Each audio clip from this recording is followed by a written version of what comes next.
Sauðkindin hefur fylgt Íslendingum frá fyrstu tíð, því sagt að landnámsmenn hafi flutt sauðféð með sér úr heimabyggðum sínum þeir settust að á Íslandi.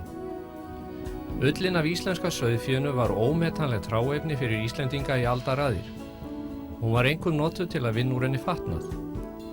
Ekki ýkja langt síðan að flestir Íslendingar klæddust ullarfötum svo að segja yst sem innst.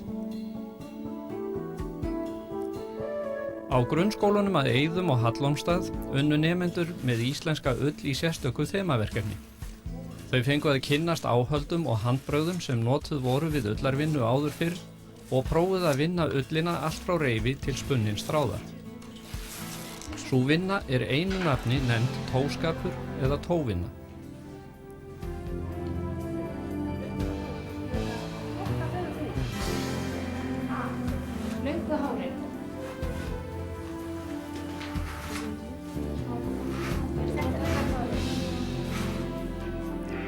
Ullin á íslensku sauðfé er sérstök að því leyti að í henni eru tvær tegundir hára sem kölluð eru tog og þel.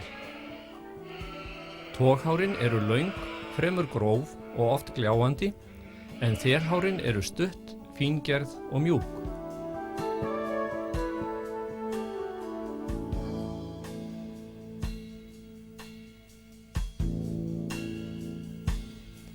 Toghárin verja sauðkindina vel fyrir regni. Þelið er næst skepnunni og heldur á henni hita. Tog og þel hafa mismunandi eiginleika. Áður fyrr var reynt að nýta kosti hvors fyrir sig sem allra best. Þá var tog og þel yfirleitt skilið sundur og unnið hvort á sinn hátt. Tóvinnu áhöld landnámsmanna, togkambar og halasnælda voru mjög frumstæð og seinvirk, en þau voru samt í notkun hérlendis fram á miðja 18. öld.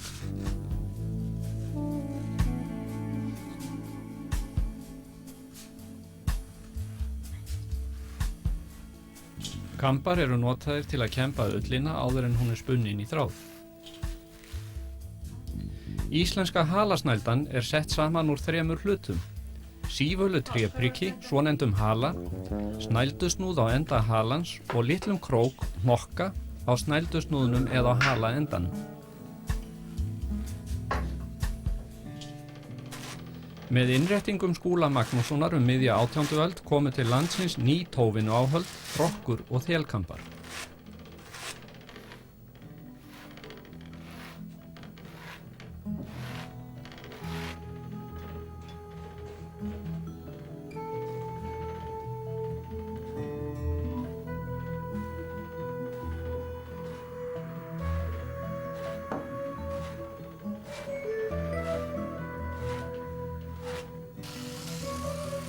Ullin af kindinni heitir einu nafni reifi. Það er kallað að ría þegar reifið er klippt af sauðkindinni.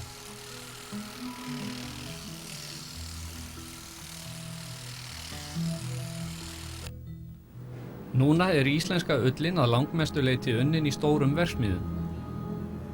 Bændur ría sauðfé sitt sjálfir en selja síðan ullina í ullarverksmiðjum. Þar er ullin fyrst metin, flokkuð og tínd úr óhreinindi sem hanga í reifinu.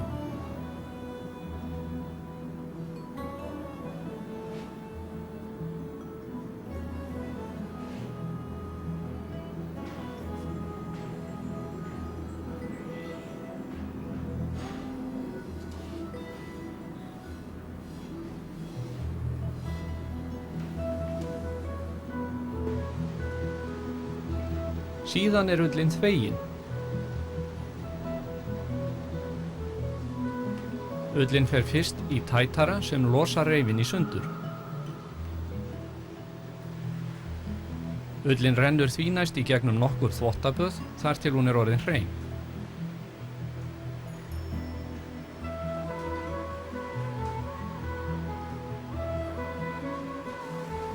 Við þvottinn er þess gætt að halda allri efnanotkun í lágmarki.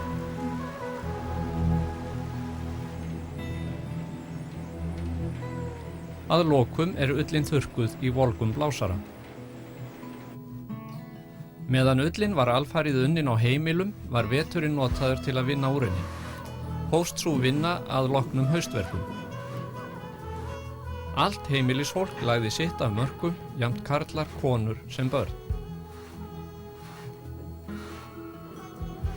Börn fóru mjög ung að hjálpa til við tóskapinn og strax og þau voru 7 til 8 ára áttu þau að ljúka ákveðnu verki á viku hverri.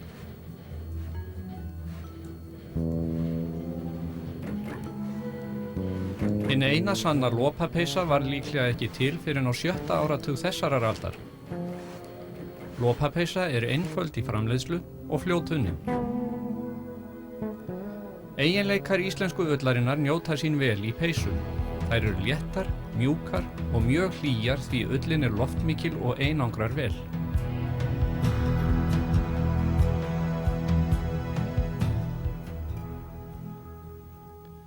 Víkjum að nokkrum þáttum tóskaparins eins og hann tíðkaðist á fyrri hluta 20. aldar.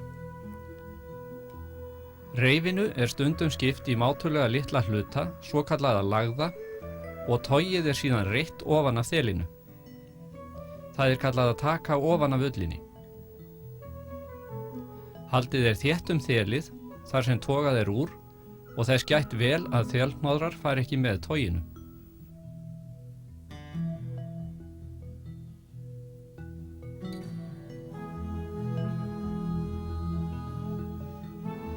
Toginu er safnað í lófan jafnóðum og tekið er ofan af og lagt til hliðar þegar lófafylli er fengin. Mikilvægt er að ná hvoru tveggja hreinu, togi og þeli. Haldið er áfram að hreinsa toghárin úr þelinu og stundum er margoft farið yfir sama lagðin. Það er kallað að hæra.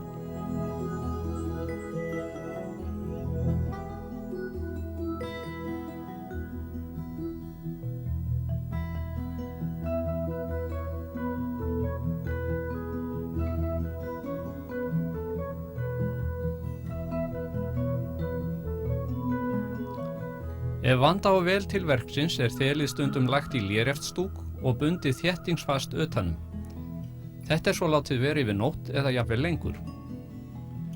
Þegar losað er aftur dúkinn, rísa fjaðurmögnuð toghár og hærur upp úr þelinu. Þau sjást þá vel og auðvelt er að tína þau úr.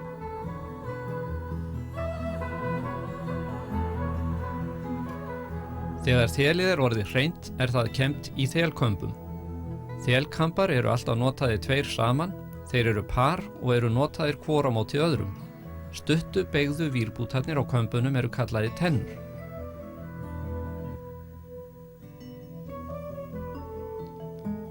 Áður en þelið er lagt í kambana er það teygt á milli handana og greitt vel úr því, svo það verði sem jafnast í kömbunum. Þetta er kallað að tá.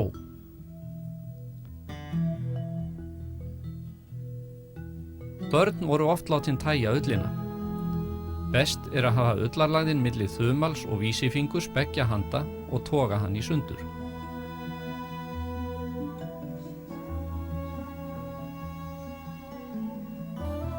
Þelið er lagt yfir tennurnar í kambinum og reynt að hafa það sem jafnast yfir allan kambinn.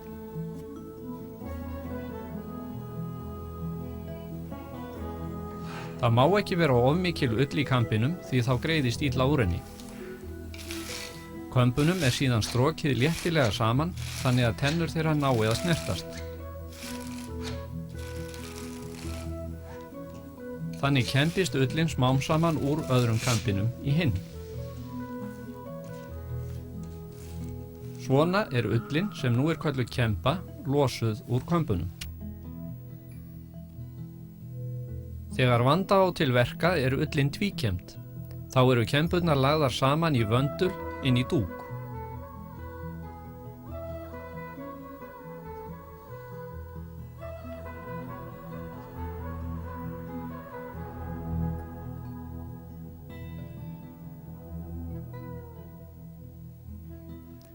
Mátuleg ullarvisk eru síðan tekin úr vöndlinum og lögð í kambana.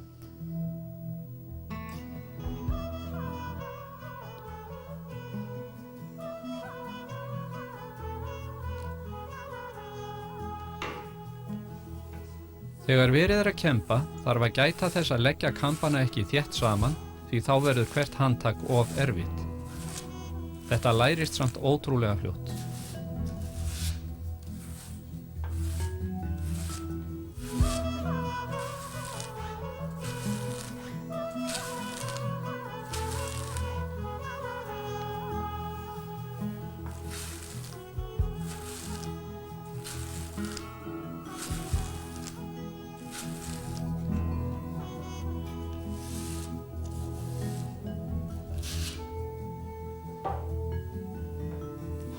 Að lokum er gætt vel að því að kemban sé hnökralaus.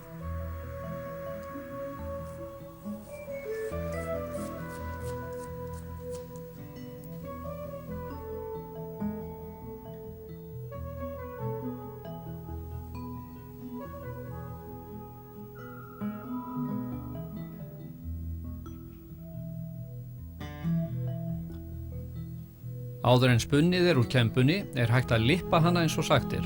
Það er að draga hana milli fingra sér og fá þannig úr henni samhangandi langa lippu eða lopa.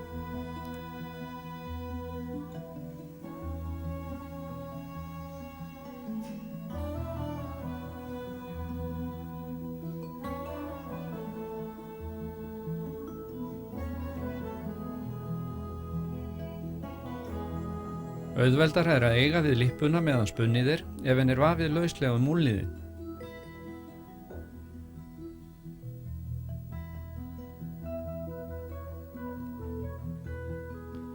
Svo er gripið til halasnældunar og byrjað að spinna. Lippan er lögð við bandspottan á snældunni, snúði hleypt á snælduna og reynt að teygja sem best úr lippunni þannig að þráðurinn verði sem fínastur og jafnastur.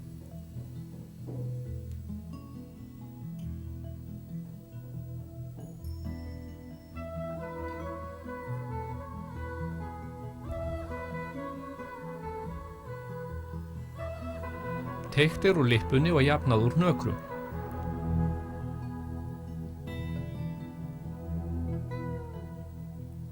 Það er kallað að kingsa þegar þráðurinn er undinn upp á halan á snældunni.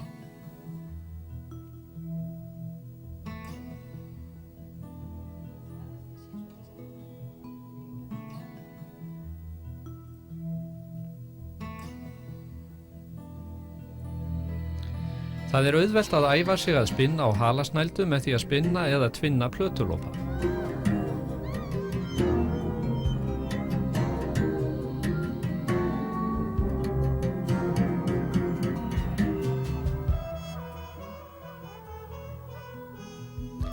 Velunnið þel er dýrmætt hráefni og var áður notað meðal annars í herðasjöl og hyrnur.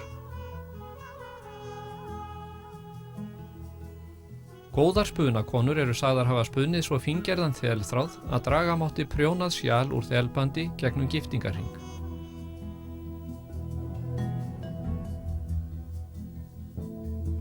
Þelband var líka notað til að prjóna úr því skrautlega sparivellinga.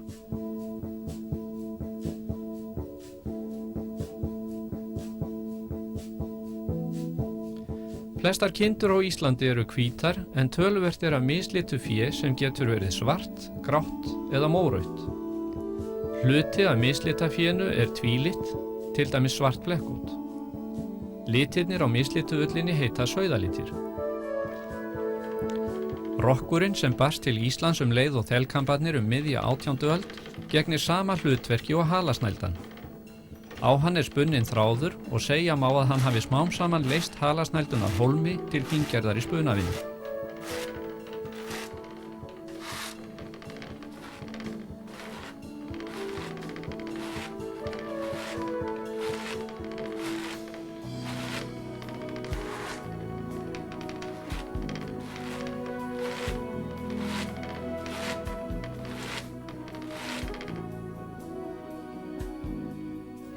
Til að fá fleiri litbrigði í sauðalitina eru kemdir saman 2 litir og þannig er hægt að fá margar litkverfingar úr upprunalegu sauðalitunum. Það er kallað að samkemba. Litbrigðin verða til með því að blanda mismiklu af mislitri ull saman við á hvítu. Þessar kembur þarf að kemba saman aftur og aftur.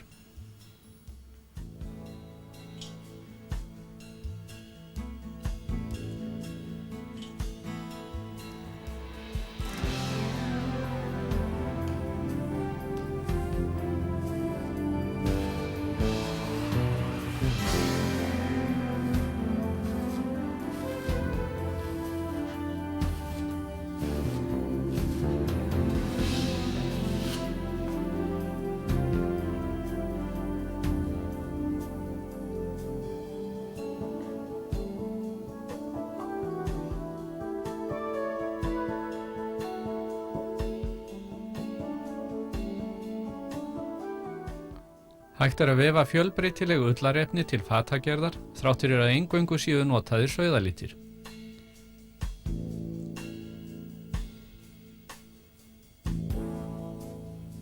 Í fínlegum dúksmuntuefnum eru mörg litbrigði af sauðalitum.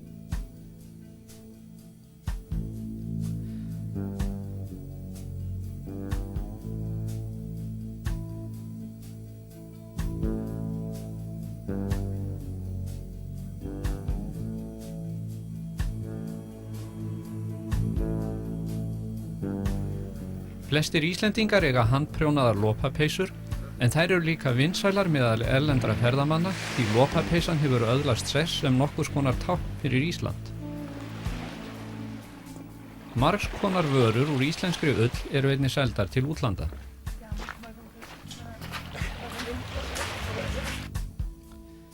Togið er einnig kennt og spunnið úr því sterkur gljáandi þráður. Togkambar eru svipaðir kömbum landnámsmanna. Þeir eru notaðir hvor á móti öðrum. Annar kamburinn er mataður eins og sagt er, þar til togið fyllir nálega 2/3 af hæð tindanna.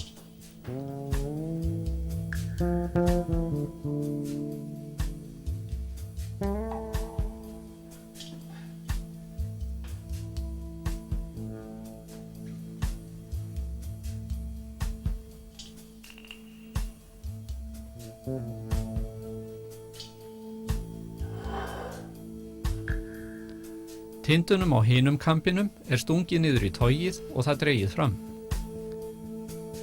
Þannig er kennt til skiptis úr einum kambi í annan þar til togið er hnökralaust.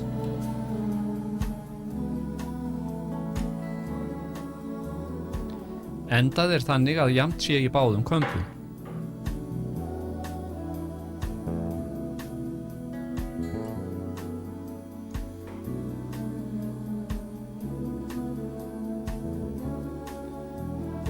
Togið er dregið varlega fram úr tindunum. Toghárin liggja þá flest samsíða og þeim er safnað saman í lófan í langa lippu sem síðan er spunnin.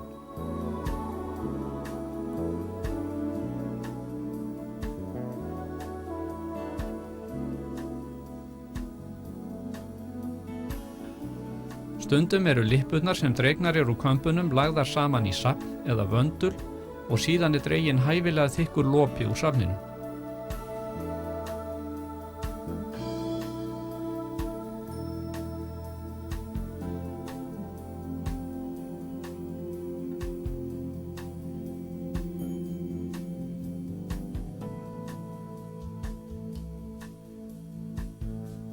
Togþráður er mun sterkari en þelþráður og var því áður notaður til að sauma saman fatnað, skó, skinnklæði, segl á báta og jafnvel sláturkeppi.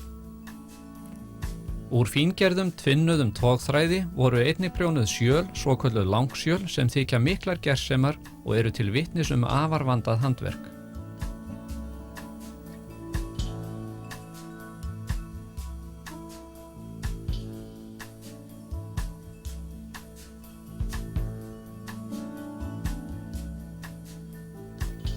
Allt fram á 20. öld voru efni til fatagerðar ofin í heimahúsum á Íslandi.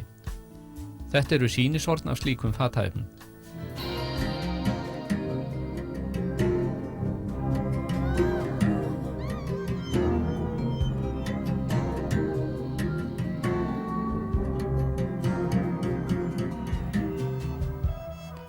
Börn lærðu mjög unga að prjóna. Íleppar í sauðskinsskó voru oft það fyrsta sem börn prjónuðu. Halasnælduna er einnig gott að nota til að spinna saman tvo þræði. Það er kallað að tvinna og bandið er þá kallað tvinnað band eða tvíband.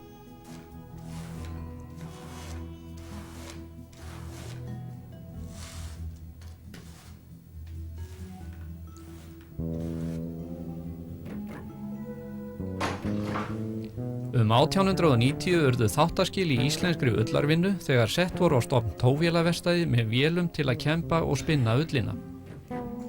Tóvélaverkstæðin voru fyrsti vísir að verksmiðjuiðnaði hér á landi. Þessi spunavél sem smíðuð var á Austfjörðum um 1930 og spinnur 20 þræði í einu var því mikið tækniundur á sínum tíma Hún var notuð til ársins 1960.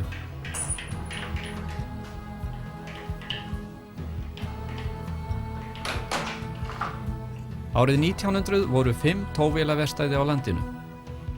Núna er ullarverksmiðjan Ístex eina fyrirtækið sem vinnur band úr íslenskri ull í vélum.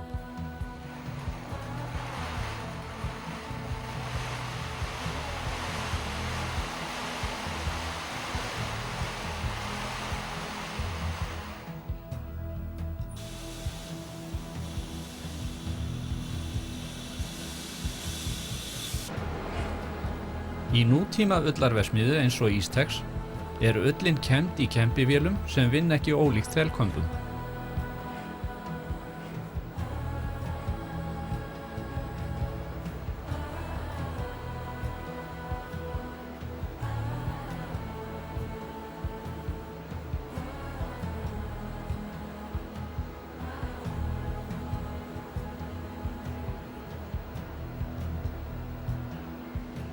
Kemburnar sem kom úr vélinni eru auðvitað mun stærri en þær sem kom úr kömbunum, en vinnuferlið er álíka.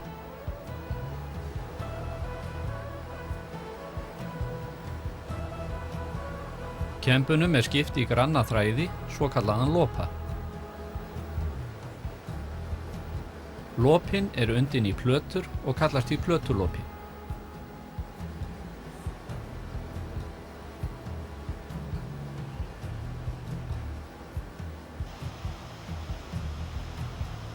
Í afkastamiklum spunavélum er síðan spunninn þráður úr plötulopanum.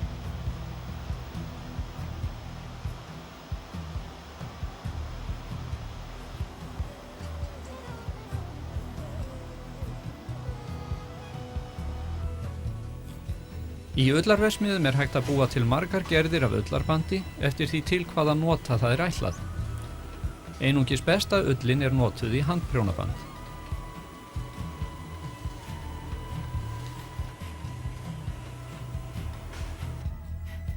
Verksmiðjubandið er framleitt í fjölbreyttum litum eftir tísku hvers tíma. Íslenskir hönnuðir vinna gjarnan flíkur úr íslensku ullarbandi og glíma þá við að setja saman munstur og liti svo úr verði falleg heild.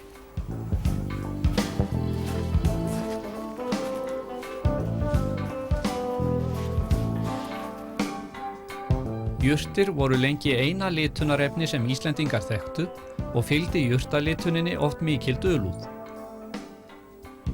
Jurtir sem lita á með eru soðnar í vatni og seyðið af þeim notað til litunar.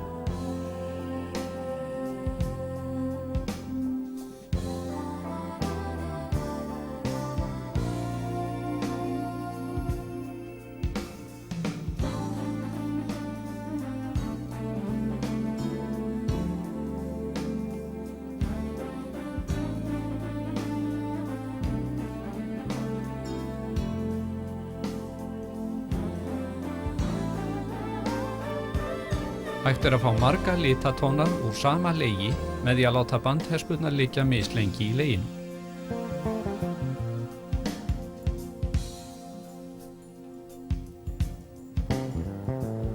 Í ullarverksmiðjum er bandið litað í heljarstórum köllum.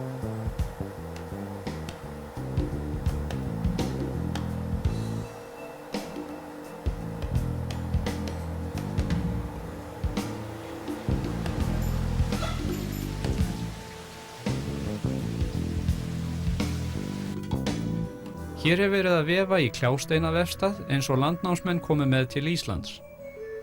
Svona var vofið allt fram á 18. öld.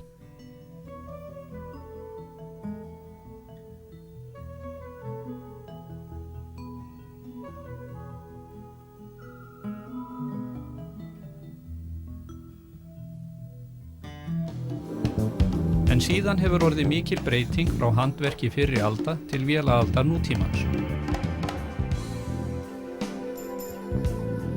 Nýting og vinnsla á ullinni er í stöðugri þróun.